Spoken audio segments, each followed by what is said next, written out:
Hey guys, I'm your host, Unsheathed Nenke. And I'm his wife, Hidden Kitten. Welcome to the dojo, and let's cut in.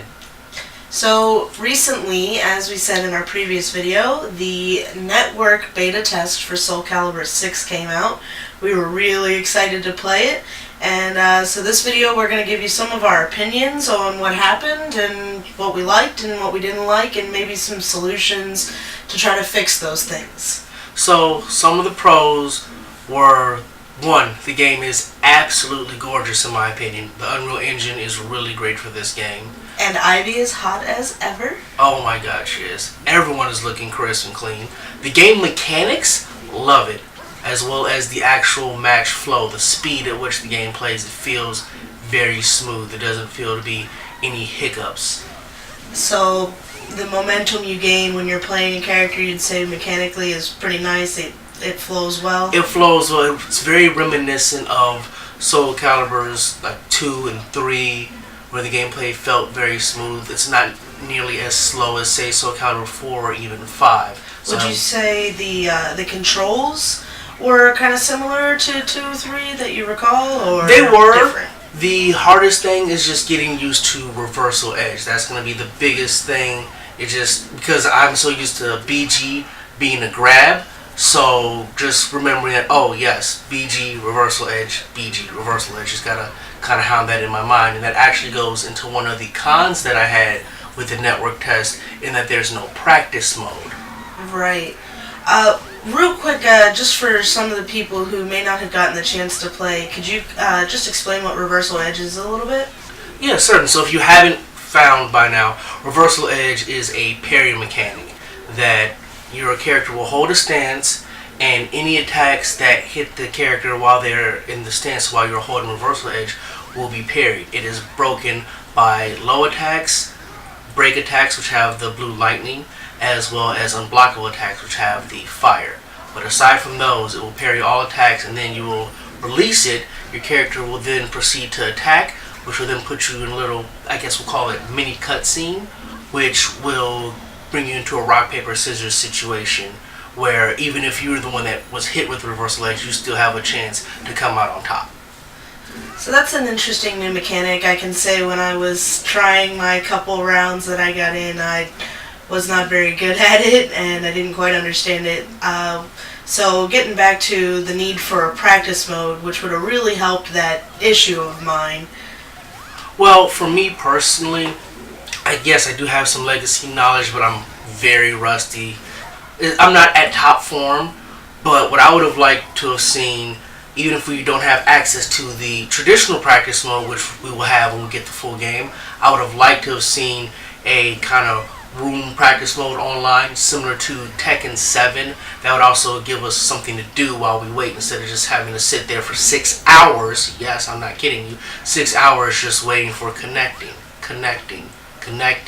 We'd actually have something to do while we're waiting. We'd actually be able to still play the game and brush up on our skills while we wait for an opponent. So as you could tell by the irritation in his voice, one of the biggest problems we ran into while running the network test was actually the fact that we just could not get a game. We tried with low bars, we tried it with high bars, same region, out of region, and no matter what we did, it still seemed to take a really long time to actually get a game match.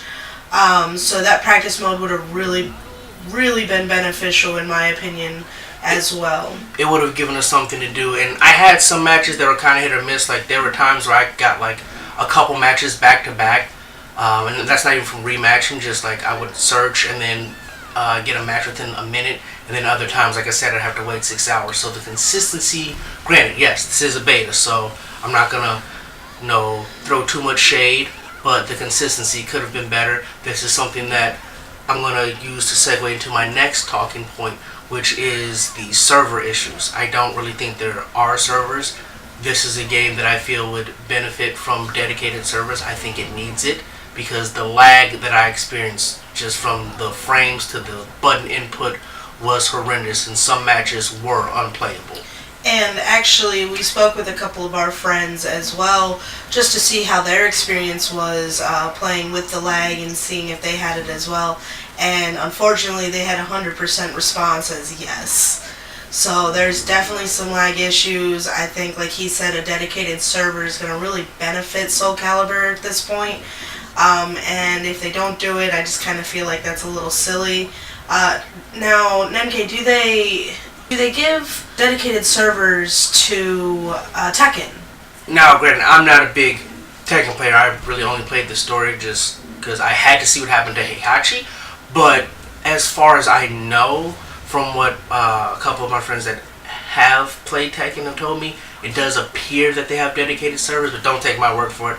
I'm not 100% on that. But being Tekken is their flagship title, I would assume that if any game is gonna have dedicated servers, Tekken's gonna have them. Now I understand that Soul Calibur may not be as large as Tekken, but I kind of feel like it hasn't had the chance to blossom.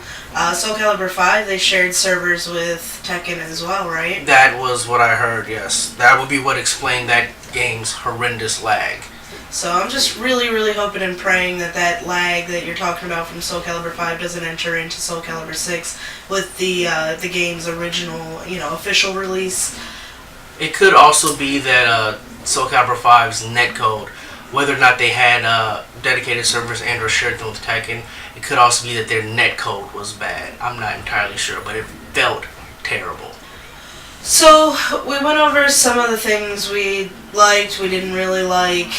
Is there anything else? Other than, those characters were beautiful. I love their designs. It's really nice to go back to the original feel of the older Soul Caliburs. And I gotta say, not so much online, but I am super excited for Libra of Souls. Oh my good. So the offline content, this is something I'm very excited for when the actual game does come out. Because I know there are some people that don't really want to play the game online, which I get. Like, I want as much Soul Calibur as I get my hands on, so I'm going to play online, offline, all of it. But there are quite a few people, as a matter of fact, some of our friends that aren't as heavy fighting game fans, but they still want this offline content. This is going to be one of the most packed Soul Caliburs as far as just content goes, in my opinion. I'm not talking about characters or stages, because we could use some more of those, obviously. But as far as, just for what it offers via the museum mode, the practice mode, arcade, story mode, as well as Libra of Souls, we're going to have quite a bit to keep us content for quite a while. So even if, you're not one of those hardcore people that wants to go play in tournaments and wants to play online a lot, that's fine. They have something for you as well. And, I heard that you can actually do the created character with Libra of Souls. Is that correct? That's what Libra of Souls is all right. about. So for anyone that hasn't heard by now, I'm sure pretty much anyone that's watching this video knows what Libra of Souls is. But just to cover my bases, Libra of Souls is the spiritual successor to a game mode called Chronicles of the Sword, which was basically a story mode separate from the main story that was all about whatever character that you created. Libra of Souls is in the same fashion, just with a beefed up character creator. Now, they are recycling quite a few parts from 5, but I'm okay with that, as long as they do add in more parts, which I think are going to be locked behind Libra of Souls, which would only make sense. I kind of like that, though, progression and reward system, though, so I really hope that Libra of Souls will allow you to progress with your created character, and the more you get, maybe the more cosmetics you get for that character, or just leveling up on the character, whatever the case may be. I really like a progression reward system, so I really hope that that's, ingrained into that system. It is supposed to be very much in the vein of an RPG, so I think we'll be okay there. I remember in Chronicles of the Sword, you could unlock clothes as you played, and very well for Soul Calibur 3, the more that you played the game, the more weapons and clothes you unlocked. So I think most of it's going to be tied to Libra of Souls, but also, now that I think about this, Soul Calibur 5, as you leveled up your player profile, you also unlocked more clothing items for created characters. So I'm hoping that everything that we've seen, yes, it does look like there's not as much, but I'm not getting too worried yet, because like I said, a lot of what we've seen, it looks like most of these profiles are like level 1. So obviously when you're first starting out, you're not going to have a whole plethora of options. So if they did recycle a lot of content from Soul Calibur 5, I'm okay with that. That means I can remake some characters. And I'm hoping and thinking that there's also going to be additional content added. So it sounds like there's a lot to look forward to, even with some of the cons that we had with the network beta test. Hopefully, since it's just a beta, that'll all work itself out, and we will have the wonderful game that we are all hoping for. And well, like you said, it is a beta, so this is kind of to be expected. I would rather have it happen in the beta than on the launch. The beta is supposed to reveal to us any problems. So, like you said, we should be getting some great footage come October 19th. I will be ready. And thank you guys for visiting the dojo. And until next time, guys, stay sharp.